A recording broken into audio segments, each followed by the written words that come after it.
Howdy, welcome to Horticulture Innovators, the podcast series where we will explore impactful innovations in horticulture.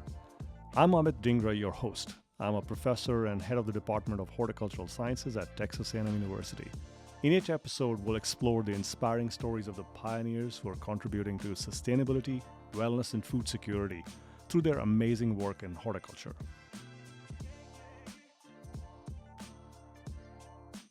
Howdy, welcome to yet another episode of Horticulture Innovators, and today we have Ockert, one of our former students, with us today. And I'll just request Ockert to kind of share his background and where he comes from, and where is he currently, what are you doing right now? Nope. Howdy, everybody. Happy to be back. It's been a while, and thank you for the opportunity. Of course. Great privilege. Yeah. So where do you want me to start? At the beginning or? At the beginning, how do you get to where you are, or where do you start? And you got a Ph.D. in our department as well, so just wanted to know about that. What brought you to do a Ph.D. here? And then how did that become a platform for your next career move? Absolutely. So I graduated in 2013 here. So my accent, if you pick it up, it's gone a little softer. I grew up in South Africa. Okay. Small farm, not a working farm by any means, but plenty of outside space and time. And the rule in the house was that while the weather is good, you're not allowed to be inside. Oh, that's good. And that means there was about 2 days a year that we weren't outside because the weather was always pretty much good. Yeah. But if you're familiar with South Africa at all and the horticulture industry, you'll know the number of species that's in cultivation that came from South Africa. Mm-hmm. So I just had plants and animals around me all the time. And my grandparents had a big impact on my personal journey in getting into gardening. My grandma at some point was a florist. Okay. So I always had flowers around as well. So that's kind of how I got started. Okay. I was always dreaming about becoming a genetic engineer, not knowing what it really was. Okay. And then in undergrad, so I did biotechnology, and then did honors in genetics, worked in population genetics. And that is kind of how my step into getting into the US was. I just searched on the internet for universities in flower breeding. And Cornell was the number one, and Wageningen the number two hits. Yeah. I emailed them and only heard back from Cornell. Okay. And that started my journey. And really, from there, I wanted to stay on in graduate school. I enjoyed it, liked it, and was able to get connected with Dr. Byrne and Terry Starman at the time. They were my co-chairs, found funding, worked on heat tolerance in roses. And I'll share this later today in the departmental seminar, but it's a chance meeting with people from Ball here, where I could find a job as a plant breeder. And I was then based in California for 8 and a bit years. Okay. And some opportunities opened up.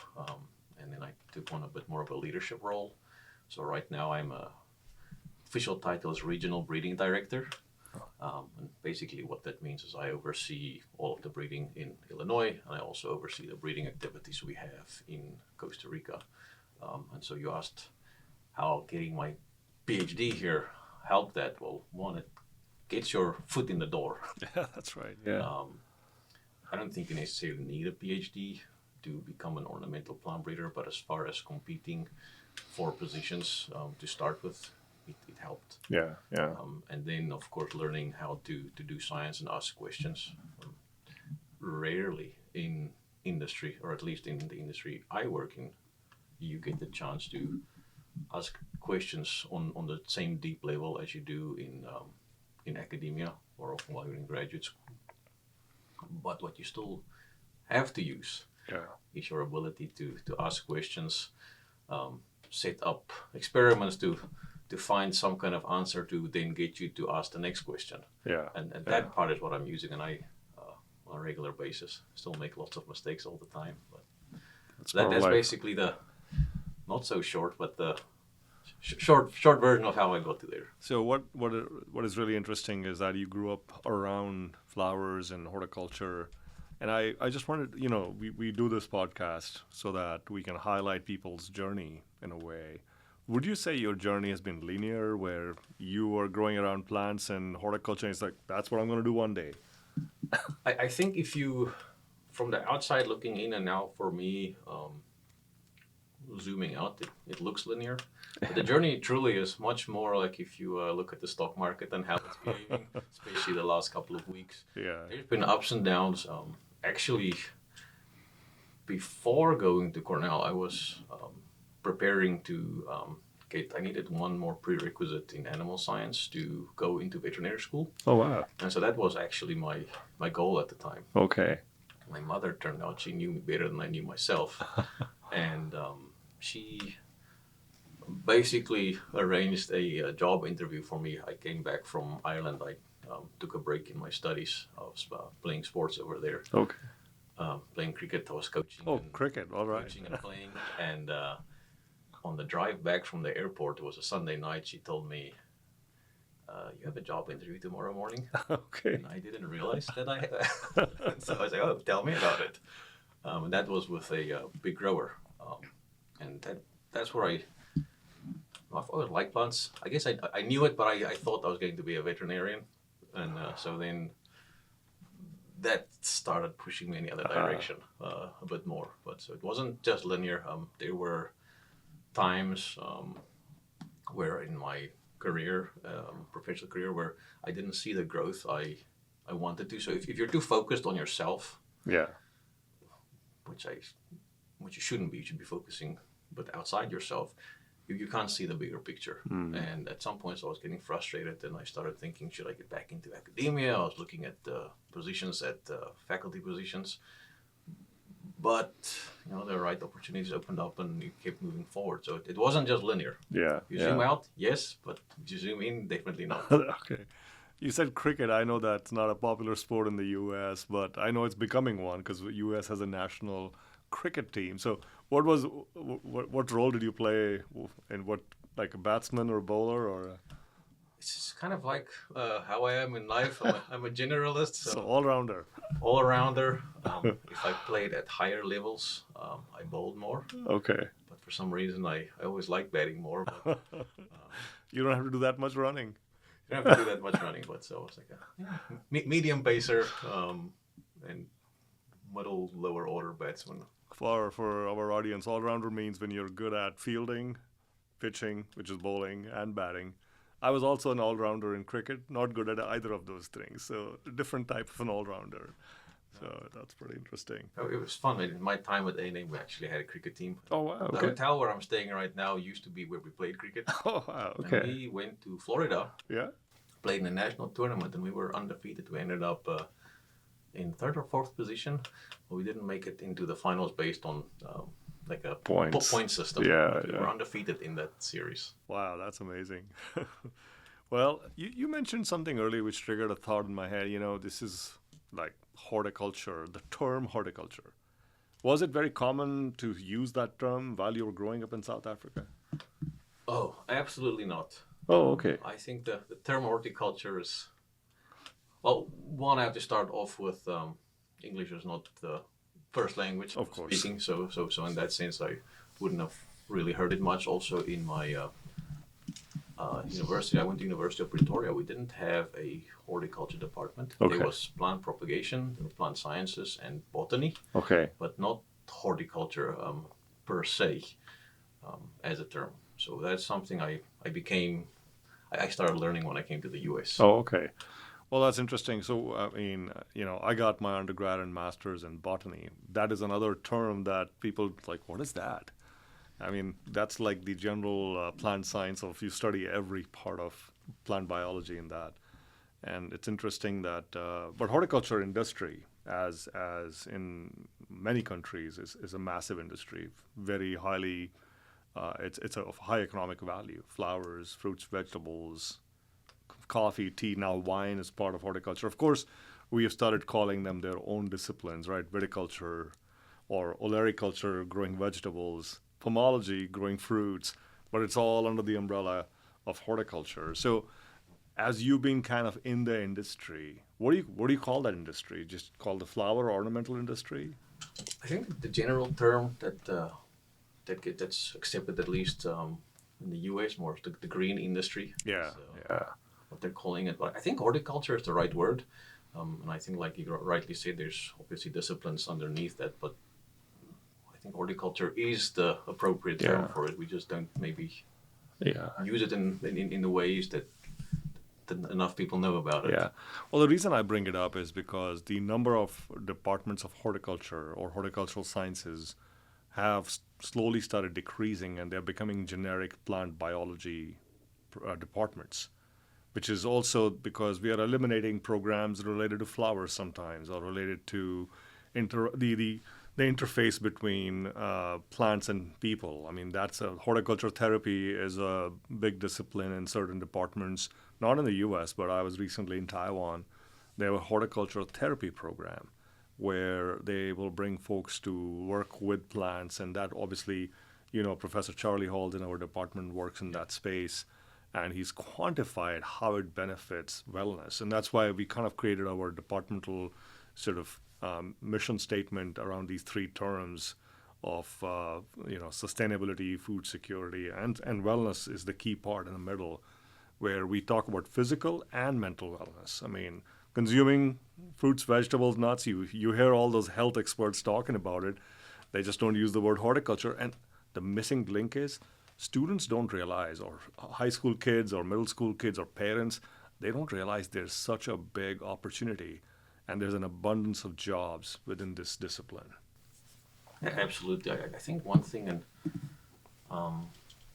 maybe like within horticulture, and you mentioned like how it's becoming like plant science departments. I think what's missing there, if we would just call it something like plant science, is the connection with business. Yeah. Horticulture is by its nature connected to business and connected to people, whereas plant science is not necessarily connected. It could be in the pursuit of science and gaining knowledge there, but the business part and connecting people to it, that's key. And I think you mentioned that with the different industries. Yeah. So I think that's key. And sorry, what was the second part you were? Well, I was just saying that because of that, the parents and kids don't even know that there are opportunities and they should pursue a degree in horticulture. Absolutely, yeah. So, I mean, I work for Ball Horticulture, and if I think of the number of different kinds of roles in there, it's incredible. All the way from myself being a plant breeder. Yeah. You have product managers who are your interface between commercial and research. Then you have your salespeople, your sales force, your people working in basic science research. Yeah. So we've got molecular biologists, tissue culture, pathology, those kind of research. We have seed biologists, we have engineers, we have people on the law side working with intellectual property. Obviously, the business side is the human resources side. So within this industry, you can have fantastic career opportunities. And at least when I was attending horticulture departments, there was a bit of a perception that these are low-paying, not sexy kind of jobs. Yeah, yeah. And so, yes, there are those jobs in the industry as well. But those are available in all industries, low-paying jobs, right? I mean, correct. It's about the value you bring to the organization, to the industry, and if you do what you do well and at the high level, I haven't seen evidence to suggest that you can't make a good living out of it. Yeah. Well, I think Seed Your Future has done a good job on. This is a website that was created by the industry as well, and several universities came together to develop that. And that really lists a lot of possible positions that you can get after a degree in horticulture. And it also lists the job like salaries. And those are highly competitive salaries as well. I think that's good. We need to make sure that students know about them. And there's a question from me to you in your position as department head.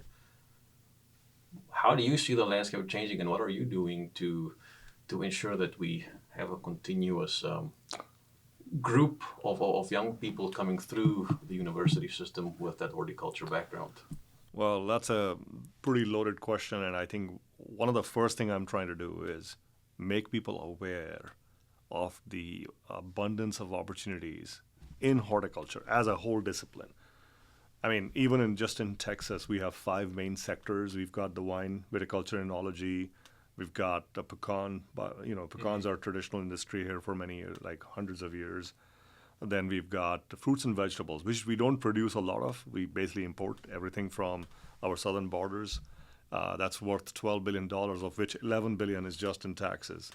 And then we've got the emerging industry in controlled environment horticulture. I call it controlled environment horticulture because everybody calls it CEA.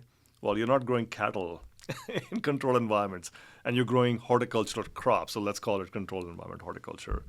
A lot of my colleagues are catching that on. In fact, one of our colleagues who's the president of American Society of Horticultural Sciences, Daniel Escobar, I want to give him credit for understanding that we have to really popularize the term horticulture. I know it's an old Latin term, it comes from Latin roots, but what else we call a discipline that encompasses so much, right? And then finally, we've got the largest industry in the state is ornamentals and landscape. Flowers. I mean, that's valued at over $40 billion of the $80 billion annual economic impact. So what we are trying to do is basically reaching out to rural areas as well and talking to students that you can come to A&M, you can get a degree in horticulture because our industries need a lot of folks who are experienced. And it's not just if you got a degree in horticulture, you will go and work in a greenhouse only. As you were saying earlier, there are so many opportunities, even if you're a product manager. You need to know about the product. Exactly. You have to. A basic horticultural background is needed if you're going to be in this industry. You need to understand part of the business. So I think that's one thing. We're doing many things as a whole department. We are partnering with the Junior Master Gardener program, where we are educating the public about this discipline. We are starting to use the term horticulture more, saying that this industry as a conglomerate is a horticulture industry, not just green industry, not just wine industry, not just nut industry. Not just floriculture. Yeah, just floriculture. It's horticulture as a whole. And that's where, and through this podcast too, we brought in guests, and we had your CEO, Anna Ball. We had that discussion as well because we really want to, Ball Horticulture is a glowing example. They have the term horticulture in the name of the company. That's what we're trying to do is really put that name up front and also connect that. We were talking earlier, people start their day with horticulture. Coffee, tea, they go through life giving out flowers. All the health influencers are talking about fruits and vegetables and nuts, and yet we don't know that that is all a product of horticulture. I know people want to call it agriculture. It's easier. We want to make simplistic things. But it kind of loses. What that has done is we've just lost people's interest in this as a topic of study. And we want to sort of address that part. Yeah. And so are you seeing, you're seeing that the changes you want to see as far as? Yeah, we've seen an increase in our undergraduate enrollments. And we're also doing a lot of outreach, as I was saying, through my colleagues. We are reaching out to students. And if any students in high school or their parents are listening, we have an open door policy. People are welcome to visit the department, learn about the various things we are doing as well. So I think that one-on-one contact, is really important. And our college is doing a lot as well in terms of events, recruitment, student engagement events. We were recently in a engineering building on campus where middle schoolers were there, and that's where I learned my new icebreaker. We were supposed to give away pins to these students. These were middle school, high school kids. Yeah. And I said, I'll give you a pin if you'll answer the question, what is horticulture? And the sad part is we had about 300 students pass by, approximately. Not one of them knew what was horticulture. Oh, wow. And just to remind them, do you like your fruits and vegetables? Oh, yeah. Do you like chocolate? Yeah. It's like, that's all horticulture. Yeah. It's that just making that connection. So I think I kind of gave a task to all the students. Next morning, you go to your class and be the smart one and ask this icebreaker question. So thanks for asking that, because really that's really a near and dear topic to our efforts that we're doing here, where we're just asking these questions to people. So when you walk around, sit on a plane with somebody, and anybody listening, what is horticulture? It's not just, people think it's mowing lawns. That's the least of it. That's the least of it. Yeah. Sure. So let's go. That's a good segue to ask you a question about. So how are you utilizing your horticulture background in your current role? As you said, are you breeding flowers or ornamentals? What's going on? So we can make change in that direction. Yeah. So my current role as regional breeding director. Yeah. So I started off breeding and in ornamental breeding. I imagine it's probably very similar in our competition as well. A breeder would have maybe 1 or 2 main crops and 2 or 3 more minor crops. So I was a breeder with the goal to deliver new products to bring to the market. Yeah. And so my main goal hasn't changed. I just support the organization differently now. I still am very happy to say I do still have 1 crop I breed. Okay. Violas. And very near and dear to my heart. So I still breed Violas and I do that as a breeder, but then on the breeding director side, programs that I'm involved in ranges all the way from Angelonia to tomatoes with zebra stripes. And so we have a small vegetable department where we do some breeding in peppers and tomatoes, a little bit of basil work. Okay. Majority of my team works in annual bedding type plants. Okay. Tiny bit of cut flowers. That's probably the area that I have the least amount of exposure to, and then some perennial work. And my job, I didn't learn this in graduate school, but is to support my team. And as a manager, I really need to find the resources or clear the pathways for my team so they can do their jobs. I mean, and my team consists of people that reporting to me are all professionals. I mean, a number of them have Ph.D s, others have masters, and many of them have way more years of experience than I do. So as far as teaching them their job, that's not my role. You hire professionals so they can do the job. Be professionals. But my role is to help clear the barriers, get access to resources, represent them when they're not there, to make sure that our business understands the importance of what we do. Yeah. Well, that's great. You said a few things in there earlier also as well. Value. What value you bring to the organization is a term you had used. And, we're always trying to give these networking opportunities or leadership skill development opportunities to our students. Can you speak about that? When you got your degree, do you have all those, or do you feel like that's something we should be learning while in grad school and undergrad programs? I think some of it I learned here. Some of it I came with just through life experiences. For example, just having a student worker, which I didn't have my own student worker supporting my programs at that time, but we did have some in the lab. And just learning how to give somebody instructions to help do the task. That may seem like a small thing, but it's not. It's important because I graduated, and on the very first day, I had 5 people reporting to me. They were breeder technicians in my team, but all of a sudden I had to learn how to communicate very clearly what was needed, understand their needs, and then these were people with 20, 25 years experience all of a sudden reporting to me as a, not even shaving properly, young face, and now I need to, they're reporting to me. So that is key. And we're getting back to the value part. At least the way I like to think about it is, what kind of problems are you solving? Are you solving, and I think as you start out, it's quite common to solve problems for yourself and what you're doing in your role. But as you grow, I think it's important to keep zooming out, and then maybe later you start solving problems for your team, and then maybe later for the facility you work at. And then as you grow in your role, at some point you start solving problems for your whole business.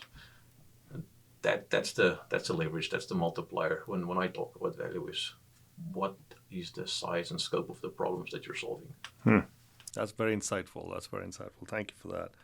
And you also mentioned about getting a job because of a chance interaction. Can you speak to the value of networking? Because a lot of students these days are thinking, why should I do that? Why should I go there?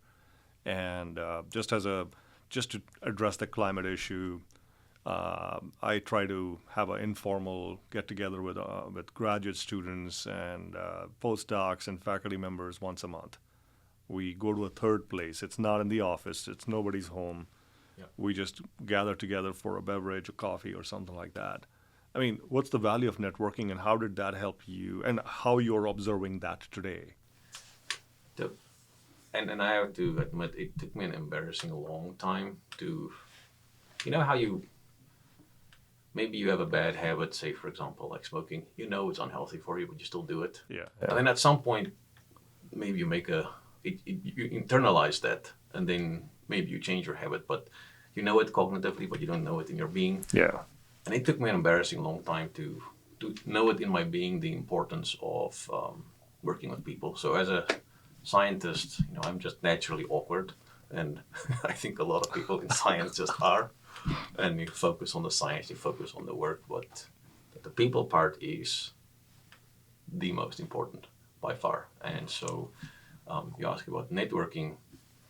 I was very fortunate to participate in that Monsanto's Fellows Program on plant breeding. Mm-hmm. And so just through that, there was a group of students, about 50 or so from different universities, got together every year, and we connected. And, chance interaction with the head of HR from Ball down here. I just saw him, and I knew something about the company from before when I was working as a grower, and just started chatting and just maintained that connection relationship. I think I don't like the word networking because there's a connotation with it that you're going out and you're meeting people to potentially benefit out of that meeting in the future.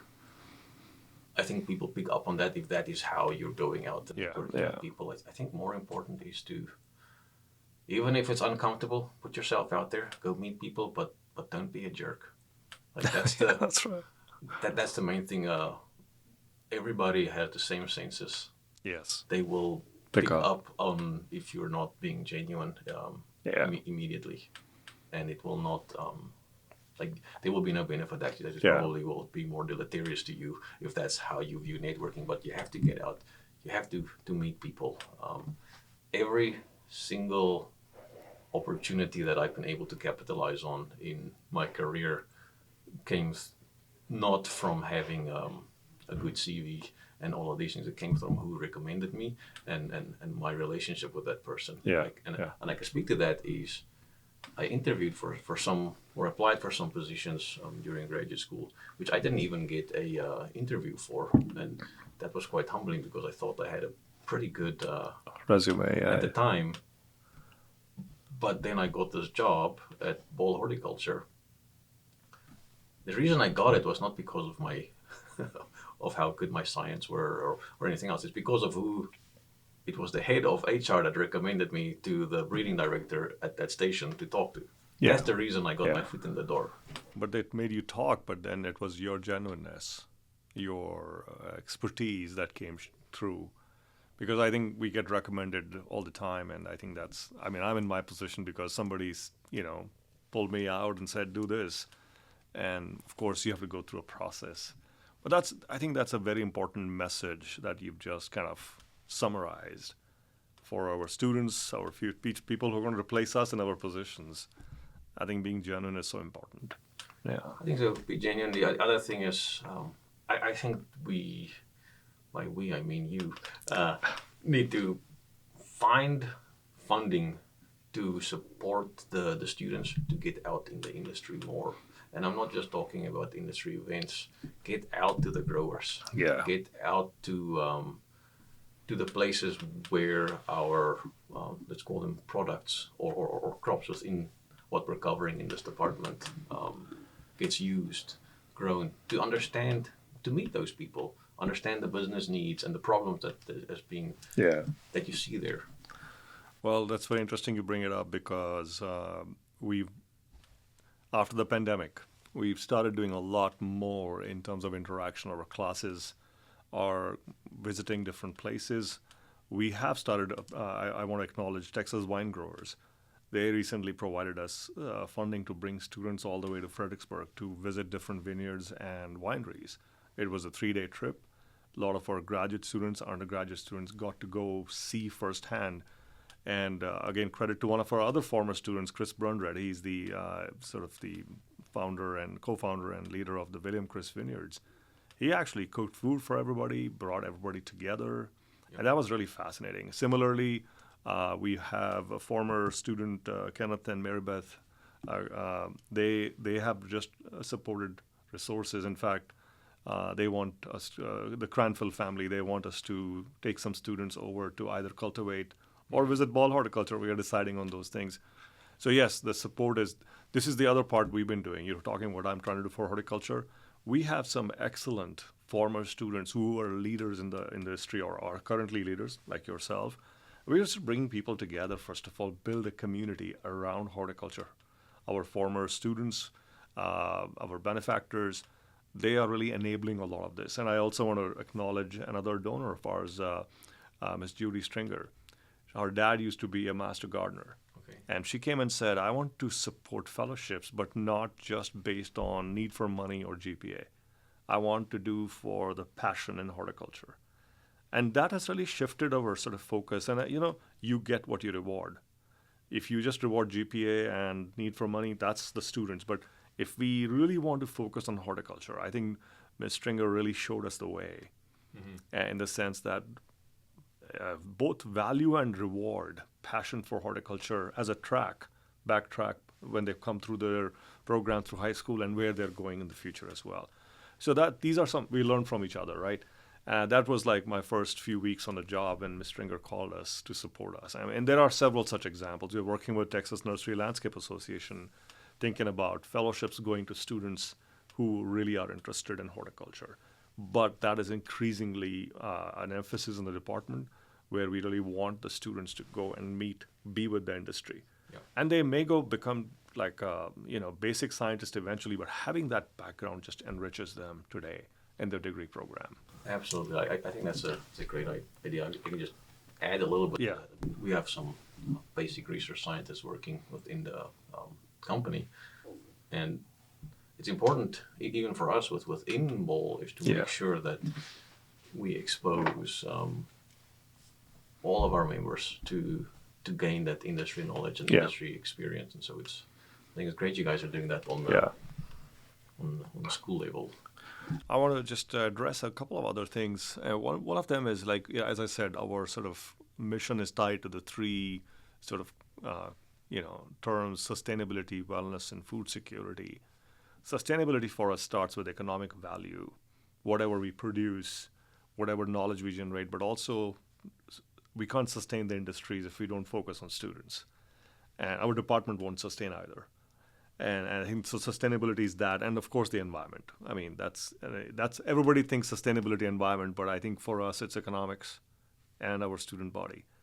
And so that's from our land-grant university mindset. So when I talk about sustainability, what do you think, both as a person as well as while you're leading in a leadership position in the world's largest horticulture company?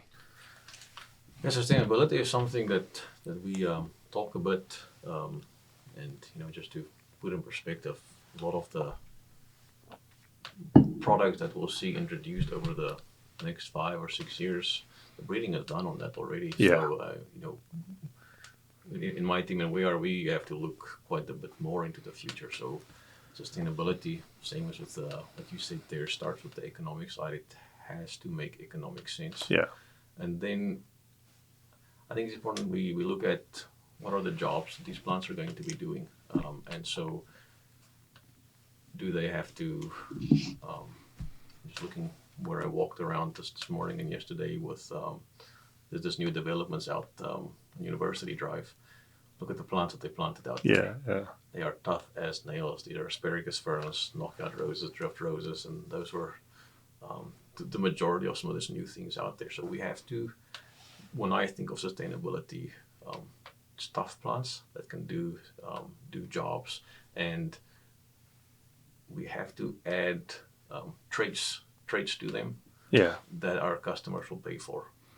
That makes it worth it for them. And so depending on where the customer is, but somewhere down the line there we have to look at Is it less water requirement? Is it less PGRs? Is it more efficient with nutrients? Those are all things. Or it could be as simple as adding disease-resistant traits. Yeah. Is Phytophthora going to knock it out? Or Fusarium, like Downy Mildew, whatever. It's a little bit crop specific. It's hard for me to say exactly because we sell products on a global scale. What we need in Southeast Asia is maybe not exactly the same thing we need in the Midwest. Although both are important markets for us. So, but I do think of where the industry has space to grow for us as an organization. Heat, humid crops that perform well. And I remember being a student here and coming back, and I actually have family. My in-laws live in Texas, and so we've been traveling back. There's very few things that's still pretty in the back end of August. That's right. So I think those are the kind of things that we need to solve. So in a way, when I was listening to you list out those things, these are the innovations that are needed to really bring things in. So this is being in a leadership position in horticulture industry. What forthcoming innovations do we need, or what do you foresee we need in terms of innovations? That would be my question. I think you're already addressing what I would say the most important one is getting the students in, and you have innovative ways in how you're marketing the word horticulture out to the student and the rest of the public. So I would say that's the first thing, the most important to do and get right. But I think you're asking me more on crop specific. I think I touched on it previously. It's the traits. What are the traits we're going to bring? What kind of jobs are the plants going to be doing? And I don't think it always has to be something completely new. I think over the years I still think there's a lot of value in bringing in species from the wild and domesticating. So I think there'll be a place for that. But I would be surprised if we'd see another Calibrachoa come on the market, which came out of the jungles in the late 80s and got into the industry in the early 90s, and now today it's like one of the top annual bedding plants. I don't think there's too many of those left out there. I hope we get some more. But what I think is out there is there may be traits out there like disease resistance or root traits or drought tolerances. I like the idea of creating new species as we're using all the tools and techniques available to us to make interspecific and intergeneric hybrids. I'm just thinking, if you think of something like some of the begonias that's out there today in the industry, it's just, they're just incredible. They'll flower all season long. They'll take the heat and they'll go until they get frozen out. Those are not a single species of begonia that does that. Those are interspecific hybrids, for example. So I think those are the kind of innovations. Or even just if you're, say, for example, working in you're a seed biologist. Understanding dormancy, getting over dormancy. How do you get uniform germination and make that speed to germinate uniform? And that's part of why I mentioned it's important to get out to where our crops and products are being used. Because if you haven't seen, for example, massive self-sowers with growing plugs, it makes a difference. 95% germination versus 92% germination seed lot, it makes a difference if you're growing millions of seed. And so understanding that and fixing that. Or on the pollination side, like, is there labor is going to probably continue to be a challenge for us. So can we develop more ways to make use of insects to pollinate crops? Well, we need to make those tiny robots, right? Tiny robots. But I think looking at the labor issue, that's another one. I don't know. It's been thrown out there, but can we make synthetic seeds? It's maybe a silly example, but can you make synthetic seeds of Boston ferns and make that cheaper than, for example, the tissue culture input that comes in? So innovation can come in many different ways, and I'll summarize being long-winded here, and I apologize for that, but it's what kind of jobs are these plants going to be doing? You could be innovative not just in the product side. You can innovate in how you market, how you sell, how you get to customers. There's innovation happening right now at Ball in how we're going to be pulling seed and how that's being organized and then pulling orders. I mean, that's an engineering and logistics innovation. So it has nothing to do with the crops itself, but all of these things could be potentially industry changing. And if you are out in industry, that's when on the drive back or next morning when you're brushing your teeth, where you're going to come up with idea. New idea, yeah. What's innovative. Well, this has been really enlightening talking to you, Ockert. And as we wrap this up, do you have any message for our undergraduate students or the people who are following in our footsteps in a way, or hopefully they will? Hopefully they will. I mean, I think the main, if I can summarize it all, or two main things is don't be so focused on yourself. It's hard to do sometimes, especially as you start out in your career. And the other thing is that in horticulture, in general, in the industry, there could be fantastic opportunities out there. So if you find it interesting, there could be fantastic opportunities for you. So I think I'll leave it at that. Wonderful. Well, thank you so much for talking to us today, and hopefully we'll attract some more students to work in horticulture, and maybe they'll come and intern with you one of these days. Absolutely. Thank Wonderful. you. It was a big pleasure. All right. Thank you. We hope you enjoyed this episode of Horticultural Innovators. Subscribe if you want to learn more and spread the good word. Thanks and Giga.